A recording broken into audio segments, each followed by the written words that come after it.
Bonjour à tous. On vient de nous annoncer que pour le troisième trimestre 2023, le PIB français s'est contracté de 0,1%. Cela signifie que par rapport à la même période de l'année dernière, c'est-à-dire le troisième trimestre 2022, eh bien, le PIB français s'est contracté de 0,1%. Cela signifie que l'activité économique a chuté en France. En réalité, ce n'est pas étonnant, tout d'abord pour des raisons externes qui sont les suivantes. Pour combattre l'inflation galopante, qui comme on sait tous, l'inflation vient de l'excessive création monétaire et également des confinements qui ont été décidés, qui ont ensuite provoqué des goulots d'étranglement au niveau des exportations, ce qui a fait augmenter l'inflation comme tout le monde le sait, car ça a diminué les produits disponibles à la vente par rapport à la volonté d'acheter des consommateurs qui pendant le Covid n'ont pas pu consommer pour des raisons évidentes et qui ont donc pu créer beaucoup d'épargne. À la sortie du Covid, la production n'est pas revenue à la production antérieure au Covid et par contre le pouvoir d'achat des consommateurs était très supérieur. Tout ça pourquoi? Parce que les politiques qui nous dirigent sont des gens qui visiblement ne comprennent rien à l'économie et ils pensaient que vous pouvez du jour au lendemain fermer une usine, ensuite du jour au lendemain vous décidez de la rouvrir et que la production reprend comme si de rien n'était. Or quand vous fermez une usine, que vous voulez la rouvrir, cela prend un certain temps pour que la production revienne à son niveau antérieur.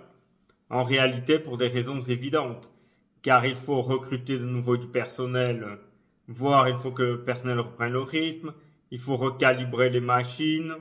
Donc tout ça, tous ces aspects-là ont fait que, eh bien, les produits disponibles ont baissé et également la politique zéro Covid, qui a été pratiquée par la Chine, dont aujourd'hui les Chinois la regrettent amèrement. Mais enfin bref, et tout ça a fait donc qui a créé l'inflation.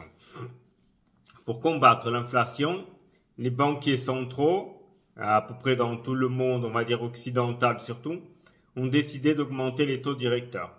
Mais, comme l'a très bien admis Jérôme Powell, le président de la Fed, c'est-à-dire la Banque centrale américaine, l'équivalent à la BCE en Europe, a annoncé que la montée des taux directeurs avait deux objectifs: provoquer un recul de l'économie, voire un ralentissement très fort, et provoquer une augmentation du chômage, qui aurait pour conséquence de diminuer le revenu disponible des ménages et par conséquence diminuer l'inflation.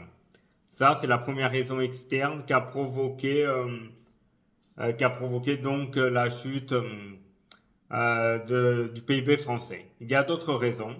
C'est d'abord, on a aussi l'économie globale qui est en berne, comme tout le monde sait. Donc, étant donné comme cette crise est essuyée par tous les pays, eh bien, les pays vont consommer moins, d'abord internement, mais également externement. C'est-à-dire que les exportations françaises chutent. Les exportations françaises ayant chuté, évidemment, que font les entreprises qui travaillent à l'exportation? Elles produisent moins, évidemment, et surtout elles vendent moins. Donc effectivement, moins de production, moins de vente fait un PIB plus bas. Donc tout ça n'a rien d'étonnant. Ensuite, vous avez ensuite les guerres, évidemment. Hein, la guerre en Ukraine d'abord, et maintenant le conflit israélo-gazaoui, on va dire.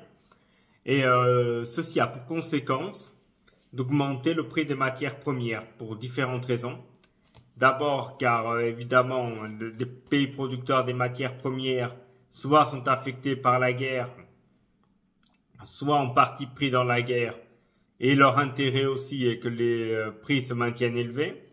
Donc prix de matières premières élevés provoque de l'inflation, ou plutôt des prix qui se maintiennent hauts, qui par conséquent provoque l'augmentation des taux directeurs. Comme vous pouvez le voir, c'est un cycle vicieux qui est assez difficile à combattre. Voilà, ça vous pouvez, je pense, aisément le comprendre. Ensuite, vous avez également le problème de la politique monétaire. Pourquoi? Et là, c'est un problème spécifique à la zone euro. C'est-à-dire que la zone euro, on a une monnaie, qui est l'euro, qui n'est pas une monnaie unique, qui est une monnaie en commun. Ça, c'est souvent l'erreur qu'ont met tous les médias. Enfin, erreur. On va autoriser à penser que c'est pas franchement une erreur, mais donc c'est pas une monnaie unique. Une monnaie unique, c'est par exemple le dollar, le dollar en Californie, en Idaho, au Nevada ou à New York ou en Floride, appartient à la même banque centrale, est adossé à la même banque centrale, la Fed. En Europe, non. Un euro en France ou un euro en Allemagne n'est pas indexé sur la BCE, est indexé sur la Banque d'Allemagne ou sur la Banque de France ou la Banque du Portugal si c'est un euro portugais. Donc c'est une monnaie en commun. Et ceci a un gros défaut. Quel est le défaut? C'est la politique monétaire. Pourquoi? Car ce n'est pas le même pays, contrairement aux États-Unis. Chaque pays est différent. Et surtout, chaque pays a un niveau d'inflation et un niveau de croissance économique différent. C'est-à-dire, vous prenez par exemple les pays baltes. Ceux-ci, eux, ont besoin que les taux directeurs soient augmentés car ils ont une inflation encore à 2 chiffres. Par contre, des pays comme les Pays-Bas, la Belgique sont en déflation ou l'Espagne qui a une inflation très faible et une économie en berne, eux auraient besoin que les taux directeurs soient baissés pour pouvoir relancer l'économie. Mais comme nous avons en fait une monnaie en commun, et ben cela fait que le taux directeur est en fait un costume, on va dire, mal taillé, qui fait que pour certains pays, les taux directeurs sont trop élevés, donc ils freinent l'activité économique. Et pour d'autres, les taux directeurs sont trop bas, donc ils encouragent l'inflation. Ça, c'est un problème externe que le gouvernement français ne peut pas contrôler. Par contre, il y a des décisions désastreuses qui ont été prises par le gouvernement français, qui évidemment n'a pas aidé dans le combat contre l'inflation. Nous avons tout d'abord des raisons évidemment internes, on va dire la désindustrialisation de la France décidée à partir de la fin des années 70, début des années 80, qui en fait n'est pas la responsabilité d'un seul gouvernement, car il s'est poursuivi dans les 40 années qu'on suivi. C'est-à-dire vous prenez le gouvernement, les présidences Mitterrand, Chirac, Sarkozy, Hollande, Macron, jusqu'à la guerre en Ukraine en réalité. C'était la désindustrialisation, c'était on va faire un pays pour le tertiaire, comme si bon, le tertiaire était sustentable, mais enfin bref. Et toutes ces choses en fait ont fait que l'industrie est quand même ce qui rapporte la richesse à un pays et accessoirement de l'exportation, ce qu'a très bien compris l'Allemagne par exemple, et qui permet que le pays ait des excédents budget commerciaux que n'a pas la France par exemple. Donc ça, c'est la première raison qui fait que la France subit de plein fouet ces décisions-là. Ensuite, nous avons évidemment les sanctions contre la Russie, qui, comme chacun sait, et comme tout le monde pouvait le savoir, est complètement inefficace. D'ailleurs, au début du conflit russo-ukrainien, j'avais fait un post sur LinkedIn où j'avais dit que les sanctions seraient inefficaces. Et pour avoir fait ça, moi je ne suis pas un génie, hein. Je n'ai pas plus de connaissances qu'un autre en niveau de politiques économiques. C'est-à-dire j'ai dit ce que tout le monde sait. Comment savoir que les sanctions seraient inefficaces contre la Russie? Tout d'abord, vous avez des exemples. C'est-à-dire Cuba, qui est une petite île sans ressources, en tout cas sans grandes ressources on va dire, qui est sous sanction depuis 1962, depuis l'attaque de la baie des Cochons. Et bien malgré tout, eh bien c'est un pays dont le pouvoir se maintient en place depuis 60 ans. Vous avez aussi le cas de l'Iran qui est sous sanction depuis 1980. Et malgré tout, même si la population souffre, le régime, qui est en fait celui qui doit normalement subir les sanctions, eh bien le régime se maintient en place. Donc moi j'ai dit comment avec ces deux pays-là qui sont des relatifs petits pays, eh bien, c'est inefficace. Et comment ça allait être efficace sur la Russie, qui est un pays qui est quand même dans le top 3 des producteurs de pétrole, de gaz, d'engrais, de maïs, de blé. Comment ce pays allait subir des sanctions, qu'allait, comme disait notre cher ministre Bruno Le Maire, mettre l'économie russe à genoux. Bon. On voit le résultat, l'économie russe n'est pas top, mais n'est pas à genoux non plus. Elle se porte mieux que l'économie française. Hein, c'est un peu l'ironie du truc. Ceci pourquoi? Car en réalité, l'Europe achète les produits russes, mais elle les achète de façon détournée. C'est-à-dire que la Russie vend son pétrole, notamment à l'Arabie Saoudite et à l'Inde. Ces deux pays raffinent le pétrole et le revendent à l'Europe en disant c'est du pétrole saoudien et indien. En réalité, c'est du pétrole russe. Pour le gaz, c'est pareil. C'est-à-dire le gaz, vous avez le cas ironique, on va dire ironique, de la Norvège, qui était avant la guerre à 100% de sa production de gaz. Et depuis la guerre, la Norvège vend encore plus de gaz. Comment cela est possible? En réalité, ils achètent d'une façon détournée le gaz russe et ils le revendent. C'est-à-dire qu'en gros, avec ces sanctions, on est les dindons de la farce. Et là, chacun d'entre vous peut légitimement se dire, mais alors, pourquoi est-ce que le pays a appliqué ces sanctions en sachant pertinemment que c'était inutile? Et bien, en réalité, c'est un acte politique. Tu vois, les politiques, ce qu'ils font, c'est pas des actes pour le bien commun, c'est pour être réélus et pour se donner une bonne image et bonne conscience. C'est-à-dire des sanctions qu'ils savent inutiles, mais ils les font pour dire à la population qui était indignée de l'attaque russe contre l'Ukraine, de leur dire, vous voyez, nous on agit, nous on fait des choses pour la guerre, alors qu'en réalité ils font rien, et ils le savent. Mais c'est juste pour montrer à l'opinion publique qu'ils sont en action, quand en réalité ils sont plus en inaction qu'en action. Voilà. Et donc vous avez cet effet-là qui a sanctionné en réalité plus les économies de l'Europe occidentale que même. Et vous avez le cas absurde du gaz.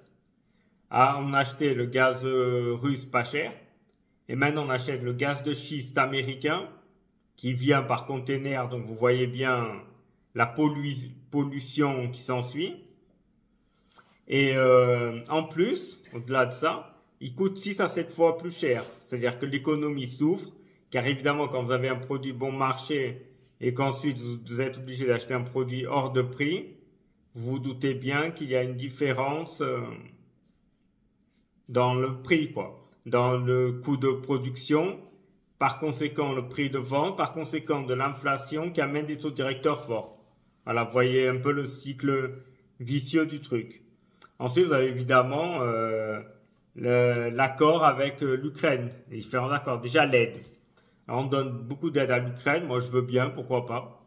Mais l'aide pour les pays européens, il n'y en a pas. C'est-à-dire que l'aide qu'ils donnent à l'Ukraine, elle serait plus utile à être investie dans l'économie pour augmenter la production de l'économie et ainsi combattre l'inflation et ne pas avoir une chute du PIB. Donc déjà. Ensuite, vous avez l'accord absurde agricole avec l'Ukraine, que d'ailleurs la Pologne dénonce.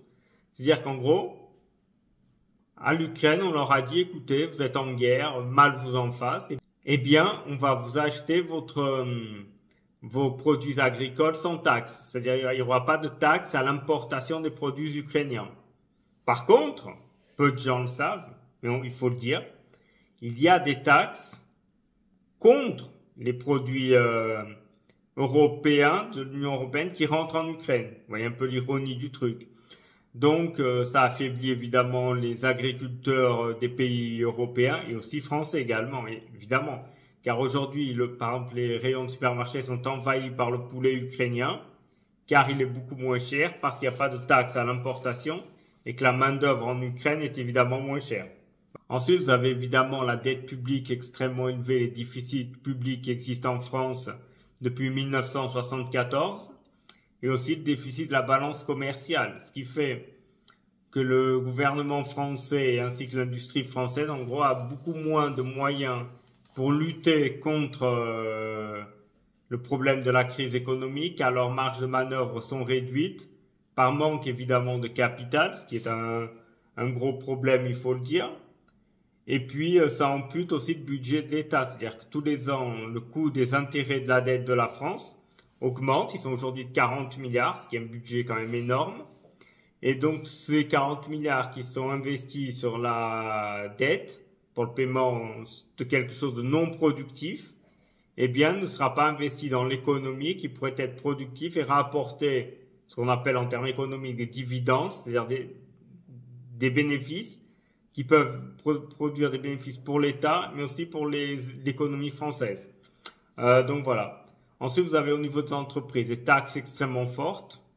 Encore, j'ai envie de vous dire, si nous avions en France des taxes fortes, mais des services publics performants, j'ai envie de vous dire pourquoi pas. Mais nous avons des taxes élevées et des services publics extrêmement faibles. On ne compte plus le nombre de lits d'hôpitaux fermés, le nombre d'hôpitaux qui ne fonctionnent plus très bien, le nombre de maternités fermées, les routes en mauvais état. Et voilà, et donc ça, évidemment, ça freine également l'activité des entreprises qui payent beaucoup trop de taxes, qui amputent leurs bénéfices, donc leur capacité à réinvestir et à innover dans des nouveaux produits. Ça, c'est un vrai problème. Et ensuite, nous avons l'un des grands problèmes de la France, c'est-à-dire que la France aujourd'hui, et l'Union européenne n'aide pas dans cet aspect-là, c'est la bureaucratie. C'est-à-dire que la bureaucratie aujourd'hui est presque du niveau de l'Union soviétique, quoi. Nous avons de la bureaucratie pour tout. Eh bien, ce qui fait qu'évidemment, ça augmente tous les coûts. Voilà, et ça, c'est un vrai problème, comme vous pouvez le constater. Et nous avons aussi le problème du marché du travail qui est beaucoup trop rigide et qui fait qu'évidemment, un employeur va hésiter à employer justement quelqu'un car il sait que ça va provoquer des coûts extrêmement élevés.